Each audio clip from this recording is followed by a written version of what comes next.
Olá! Essa é a primeira aula do curso Visualização de Dados em Python. Hoje eu apresentarei para vocês a biblioteca Matplotlib. Ela é uma biblioteca bem consolidada já em Python e muito poderosa na parte de visualização gráfica. Se você ainda não é inscrito no canal, se inscreva e aproveite e dê o seu like. Vamos começar a nossa aula.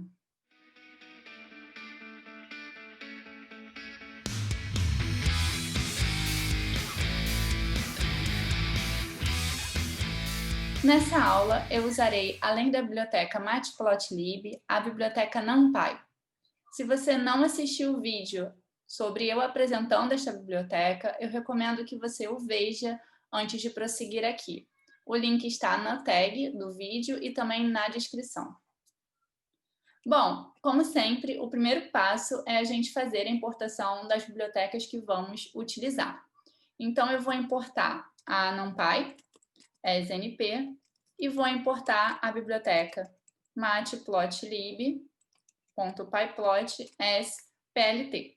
Como eu já disse anteriormente no nosso curso de Python para iniciantes, podemos utilizar qualquer abreviação das bibliotecas. Porém, como certas bibliotecas são bastante utilizadas, as abreviações meio que se tornaram padrão, né?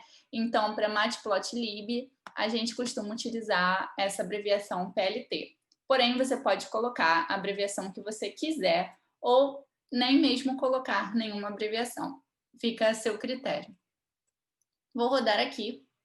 Bom, para iniciarmos esse curso, né, de visualização de dados em Python, eu vou dedicar esta aula ao gráfico possivelmente mais utilizado, né, que é o gráfico de dispersão de dados, aquele que a gente utiliza bastante no Excel. A biblioteca Matplotlib ela tem um comando especial para esse tipo de gráfico, que é o matplotlib.pyplot.scatter. Porém, antes de eu mostrar aqui para vocês, eu quero que vocês conheçam essa biblioteca, né? Então, eu estou digitando aqui o site da Matplotlib. Essa biblioteca, como eu disse, ela é bem famosa, ela já está aqui em uso há muitos anos. E o site dela é simplesmente fenomenal, tá? Então, vocês vêm aqui na documentação, vocês não precisam instalar, ela já vem no pacote do Anaconda. E o que eu mais gosto desse site é quando a gente vem aqui em exemplos. Na nossa aula eu vou começar o exemplo do zero, mas a gente não precisa fazer isso.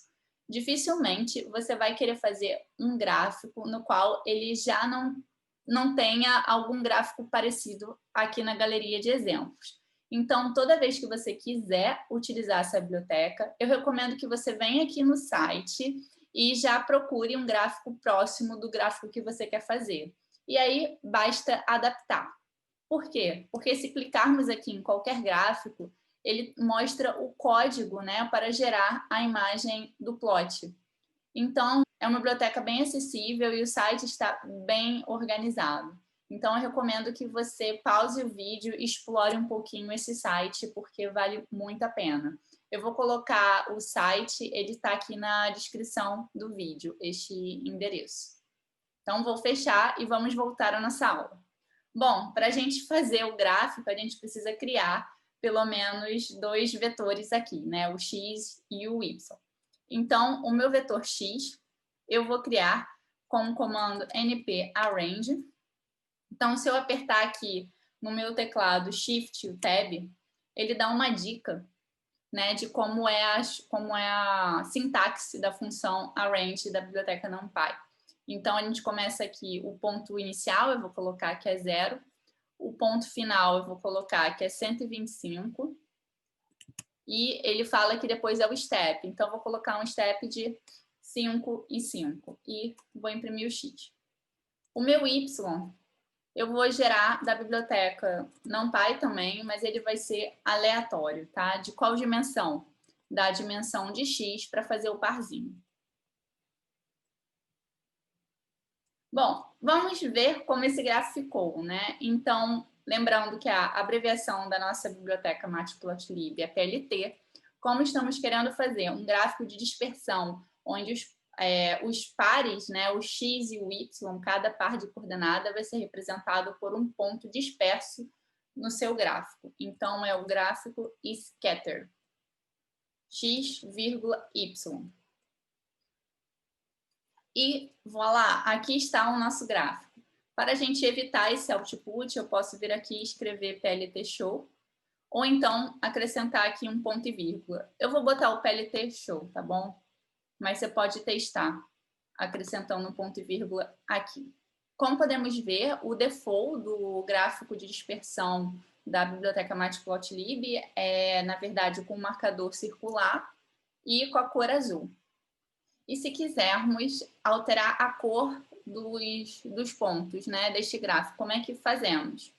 Na verdade, a gente pode vir aqui no Google e pesquisar Matplotlib Colors. Já tem aqui, Color. Quando você botar esse comando, você vai ver aqui na imagens essa tabelinha aqui com várias cores que você pode usar. Isso é muito bacana, porque assim, você pode escolher qualquer uma dessas cores que o Matplotlib já vai entender e já vai adicionar essa cor no seu gráfico, tá bom? Então, se eu escolher aqui, por exemplo, eu quero o gráfico Deep Pink, com a cor Deep Pink. Então, eu venho aqui e eu acrescento a informação adicional Deep Pink entre aspas, tá? Podem ser aspas simples, como eu coloquei, ou aspas duplas, Deep Pink. E pronto, vocês podem testar aqui diferentes cores que vai funcionar. O site oficial da Biblioteca Matplotlib com essas cores, eu também acrescentei aqui na descrição do vídeo. Uma outra mudança que podemos fazer aqui no gráfico é a gente alterar o tipo de marcador. Como fazemos isso? Então, eu vou novamente aqui no buscador e eu vou digitar Matplotlib Marker.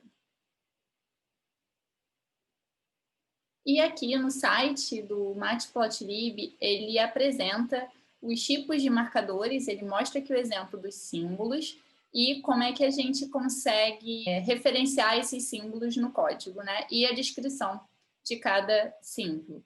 Então, por exemplo, se eu quiser utilizar aqui uma estrela, basta eu referenciar como um asterisco. Esse site também eu coloquei na descrição do vídeo. Então, aqui, logo depois de color, eu posso escrever marker e colocar aqui o asterisco. A ordem aqui entre color e marker não importa. Eu poderia escrever um marker na frente de color. O que importa mesmo são essas palavras-chave, color e marker. Vamos rodar, então. Bom, agora você já pode ver que eu já modifiquei aqui o tipo de marcador. Uma outra especificação que eu posso fazer também é o tamanho do marcador no meu gráfico. Então, eu posso vir aqui e acrescentar um outro comando, que é o S de size. Então, vou colocar um tamanho 50. Ele não mudou muito, parece que não mudou, mas vou colocar agora 150, viu? Com 150 já dá para ver que o tamanho está bem maior. Podemos também alterar a cor da borda do marcador, que a gente chama de Edge Color. E eu vou colocar aqui a cor preta, que vai ficar um contraste bem interessante. Outras informações adicionais que podemos fazer aqui no nosso gráfico é colocar o título no eixo X, no eixo Y e um título para o nosso gráfico. Então, para o título para o eixo X, eu vou escrever PLT X Label. E, entre aspas, eu vou escrever X. PLT Y Label Y. E PLT Title para o título do gráfico. Então, vou colocar aqui gráfico de dispersão. Vamos rodar. E pronto, já podemos ver aqui que essas modificações já foram adicionadas. Mas não está muito legal, porque o título está pequeno, o título dos eixos também está um pouco pequeno. Então, a gente pode adicionar aqui a informação de tamanho da fonte, com a palavra font size. Eu gosto de colocar uma fonte grande, tá? Então, vou colocar aqui tamanho 16 para os títulos dos eixos e vou colocar uma fonte maior aqui, eu vou colocar 25 para o título do gráfico. Pronto, agora está melhor. Uma outra modificação que podemos fazer no gráfico também é alterar o tamanho da fonte dos números dos eixos, tá? Esses valores aqui, tanto no eixo Y quanto no eixo X. Existem várias formas, na verdade, de fazer essa modificação. Eu separei uma aqui que eu achei a mais intuitiva. Bom, quando eu faço essa modificação, eu estou fazendo, na verdade, no meu notebook inteiro, tá? Não somente nesse gráfico específico. Então, eu estou alterando as informações default do Matplotlib para este notebook. Então, eu vou escrever aqui plc.rcparams.update, abro parênteses, abro chaves e escrevo font.size. 2 pontos, e agora eu boto o tamanho da fonte que eu quero. Eu vou colocar aqui fonte 16.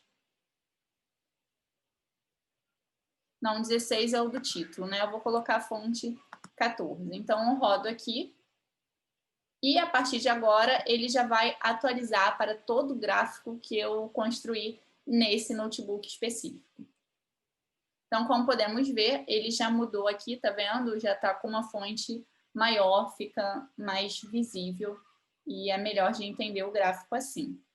Outra modificação que a gente pode fazer aqui no gráfico é a gente limitar os valores tanto no eixo X quanto no eixo Y. Ou seja, se eu quiser que o eixo Y, por exemplo, comece aqui de 0 a 1 e o eixo X vai de 0 a 125, por exemplo. Bom, como eu faço isso? Então, venho aqui e coloco plt xlim e acrescento como uma lista os limites. Então, vai de 0 a 125, plt ylim, que vai de 0 a 1. Então, já podemos ver aqui que os limites foram fixados para este gráfico. Outra alteração que podemos fazer aqui é a gente modificar o tamanho deste plot, né? Aqui até que esse tamanho ele está aceitável, mas eu posso fazer essa alteração, essa especificação aqui, através do comando plt figure. E aí eu coloco figure size igual 8,5. Aí dá para ver que aumentou, né? Então, por exemplo, o 5 aqui, se eu não me engano, é a altura do gráfico. Então, se eu colocar aqui, por exemplo, 8,8, se ele fosse um quadrado, aí dá para ver, tá vendo que a altura aumentou. O 5 acho que ficou ideal aqui para altura para este gráfico. Bom, o nosso gráfico está bem bonito, acho que está praticamente finalizado. E a gente precisa salvá-lo, né? Para acrescentar esse gráfico num relatório, numa apresentação ou num artigo. Para salvar o gráfico, isso serve para todo tipo de gráfico, né? Em Python praticamente. Então eu salvo com plt.savefig. E aqui, entre aspas, eu coloco o nome do meu gráfico. Vou colocar aqui dispersão.png. Eu posso salvar em qualquer extensão. PDF, TIFF, EPS, JPEG. Nunca teve nenhuma vez que eu fui salvar o gráfico com alguma extensão dessas de imagem e não tenha dado certo. Então, o Matplotlib aqui tem uma excelente compatibilidade com todos os tipos de imagem. Salvei. Vamos recuperar ele aqui. Bom, nosso gráfico está aqui. Tá vendo que ele está com uma imagem bem pixelada, né? Não está com uma resolução muito boa. Vamos, então, definir a resolução da nossa imagem. Eu venho aqui e acrescento DPI igual a 600. Eu estou salvando o gráfico com um DPI de 600, que já tem uma boa resolução. Agora, vamos ver de novo. Ele vai sobrescrever, né, da última imagem salva. Então, aqui vamos ver se melhorou. Melhorou bastante, tá vendo? Estou aproximando o gráfico e já dá para ver que deu uma melhora significativa aqui na resolução. Então, quanto maior o DPI definido, melhor a resolução aqui. Porém, também vai demorar mais tempo para ele salvar e vai ocupar mais memória do seu computador, que a imagem vai ficar mais pesada. Uma outra informação que a gente pode adicionar aqui, uma outra opção, é a gente definir se a gente quer um gráfico com fundo transparente ou não. Então, eu vou mostrar para vocês o que é isso. Eu vou acrescentar aqui essa informação de fundo transparente, que, na verdade, eu adoro. Por quê? Porque eu consigo colocar esse gráfico aqui numa apresentação de PowerPoint. Então, fica bem legal se você quer botar essa imagem num fundo colorido diferente de branco. Então, fica essa opção do fundo transparente. E assim encerro o vídeo de hoje. Na próxima aula, eu vou continuar este exemplo e vou mostrar como se faz a adição de uma segunda série dentro do mesmo plot. Até o próximo vídeo.